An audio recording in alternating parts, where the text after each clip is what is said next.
Okey, baik. Bismillahirrahmanirrahim. Assalamualaikum warahmatullahi wabarakatuh. Okey, selamat petang. Okey, saya nak share hari ini berkenaan dengan saya rasa semua dah maklum berkenaan dengan ni form untuk pengiraan berapa deposit ataupun berapa kos-kos yang terlibat untuk pembelian sesuatu harta tanah. Okey. So ini form ni waktu mula-mula dulu saya ada sediakan pada semua ejen under Bravo team. Saya ada bagi kopi satu ni. Kan, even kalau nak soft copy dia pun boleh minta kat saya. So anda kata kalau nak pergi viewing nanti boleh completekan benda ni sebelum nak pergi viewing lah. So supaya waktu nak closing tu nanti kita ada benda kita nak bawa. Okay, kalau you guys nampak saya duduk kat lepas viewing tu kan, you guys nampak saya pergi kedai mamak dengan buyer, saya selalunya akan explain benda ni lah, merujuk kepada benda ni lah. Okay, form untuk deposit pembelian rumah. Okay, so saya nak explain macam mana cara nak gunakan full utilize benda ni. Okay, macam mana cara nak explain, macam mana cara nak tulis. Okay, kena mahirkan penggunaan kertas ni sebab to be frank, kalau tanya saya, benda ni sangat membantu saya. Okay? Benda ni saya sendiri buat untuk memudahkan semua ejen. Okay? Supaya ada point ataupun ada modal untuk bersembang nanti waktu closing. Okay? So saya share sikit. Saya nak tunjuk cara macam mana kita nak isi ataupun nak explain dengan form ni. Okay. So ni saya dah bawakan satu contoh. Mana saya nak letak ni? Okay, saya letak kat sini lah, sini. Bolehlah kat sini. Nampak sikit dalam muka saya. Mana nak letak ni?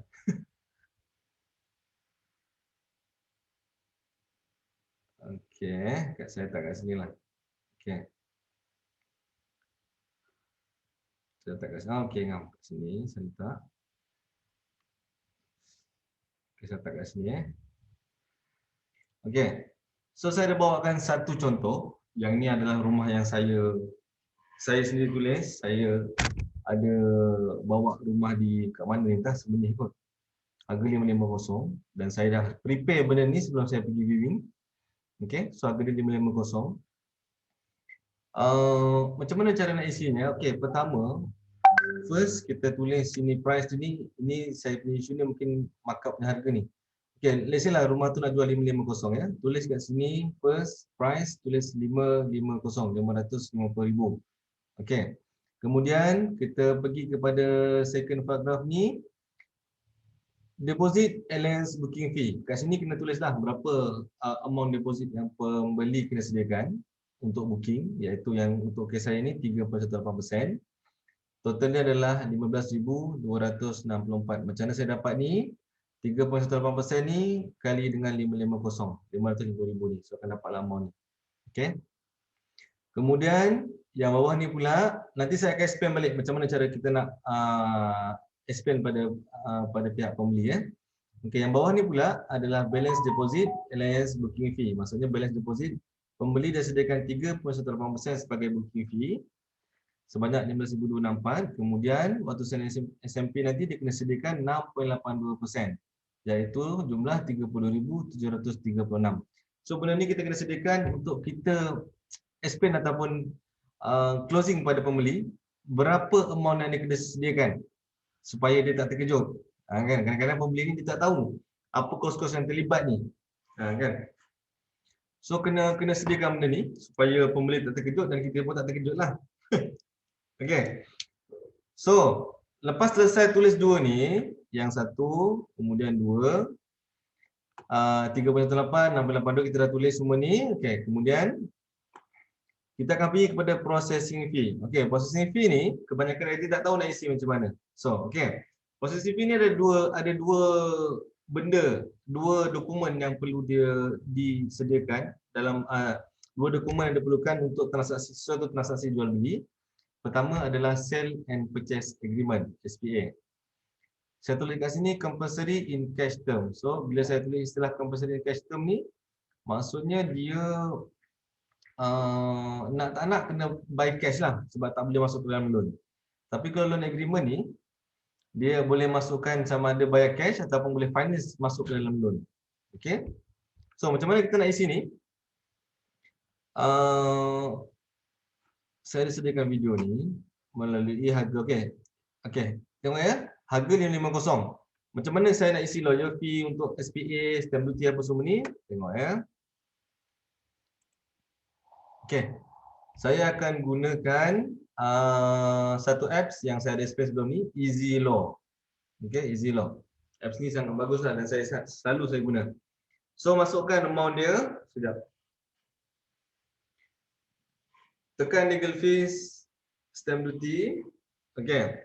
So ada 3 transaksi, buy, sell, loan dengan tenancy. So untuk SPA ni kita tekan di buy and sell lah. Okay. Masukkan harga 550. So dia akan dapat harga. So dia akan dapat detailing ni tau. Detailing ni. Okay. So detailing calculator bawah ni. Okay. Tahu ya, untuk pertama sell and purchase agreement SPA. Lawyer fee. Tengok kat sini berapa lawyer fee dia. Lawyer fee dan legal fees ni sama sebenarnya. Legal fees dalam apps dia akan tulis legal fees. Dalam form kita ni dia akan tulis lawyer fee. Sebenarnya sama je. So tengok dia punya amount berapa, 5,400. So masukkan ke dalam kita punya borang ni lah, 5,400. Dan jangan lupa tulis plus minus ni. Ni penting sebenarnya, plus minus. 5,400 plus minus. Sebab apa tahu, kadang-kadang kita dia just nak selamatkan kita jika ada apa-apa perbezaan daripada pihak lawyer punya quotation. Okay. So yang kedua, apa ni? Stamp duty. Kita tengok kat sini, dekat video, stamp duty. So iaitu 10,500. So tulislah dekat borang 10,500 dan jangan lupa plus minus. Okay, disbursement fee. Dalam apps, yang dalam video ni, apps ni, dia tak ada tulis tahu disbursement fee. Semua apa yang kita boleh buat. Okay, sebelum tu saya nak bagi tahu apa disbursement fee ni. Disbursement fee adalah kos-kos yang terlibat, kos-kos tambahan yang terlibat sepanjang transaksi SPA ni. Saya ambil contoh yang pertama, kosnya adalah kos carian, kos buat carian, kos bayarana buat carian, kos apa orang kata, kos kenderaan lawyer keluar buat carian apa semua tu. Yang keempat, kos stationery, kos printing dan macam-macam kos lagi lah, kos-kos yang terlibat dalam untuk transaksi SPA agreement ni. Okay. Jadi kenapa saya tulis 2,000? Selalunya saya selalu akan ambil kira kalau properti tu atas 500, saya akan ambil 2,000. Kalau properti bawah 500,000, saya akan ambil 1,500 ataupun 1,800. Mana-mana yang bersesuaian lah. Okay. So ingat ya, atas 500 letak 2,000, bawah 500, 1,500 ke 1,800. So boleh tulis kat situ disbursement fee. Kemudian kita total up kan, 17,900 ni total up kan. 5,400, 5,500, 2,000, kita total up kan dapat 17,900. So maknanya untuk sale and purchase agreement, kos processing fee yang terlibat adalah sebanyak 17,900. Okey.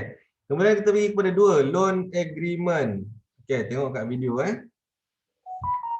Kat video kita akan pergi kepada loan. Okey, buy and sell dah selesai, SPA. Kita akan pergi kepada loan. Sekejap. Okey, so kita pergi kepada sebelah dia pula, loan.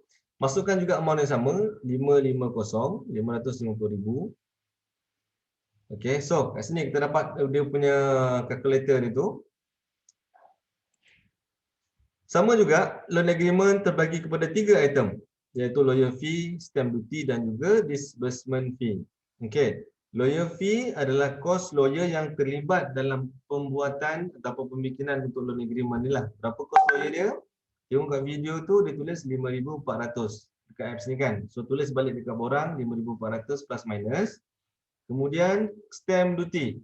Stamp duty ni tengok dekat video ataupun apps ni dia tulis 2750. So kita tulis balik 2750. Just ikut je, just copy je. Kemudian nombor 3 disbursement fee ni kita masukkan 2,000.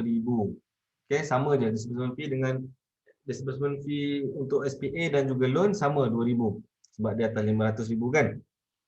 Kemudian total upkan yang total loan fees tu 10,000, totalkan 5,400, 2,750, 2,000, dia akan dapat 10,150. Okey. Kemudian apa yang saya akan buat? Okey. Saya akan explain balik tau. Saya akan explain balik pada pembeli daripada atas ni. Okey tuan, harga properti ni adalah 550,000. Okey, jika tuan berminat dengan rumah ni, on first place ataupun on first step, tuan kena booking 3.18% deposit booking, iaitu 15,264.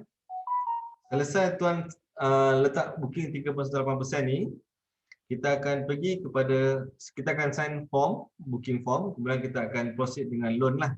Okey. Tengok dalam bawah ni, purchaser apply for loan application. Once loan approved, signing letter of a bank. Arrangement for sale and purchase agreement. Okay. So daripada 3.8% tu, kita ada masa, dia sebenarnya yang ini lama ni, within 14 working days ni yang lama ni, sepatutnya 21 hari bekerja. Okay. Kemudian kalau loan dah lulus, kita akan proceed kepada SPA yang bawah ni, 6.82%. So lepas loan tuan dah lulus, kita akan proceed dengan SPA, kita akan lantik seorang lawyer dan dia akan draft SPA lah.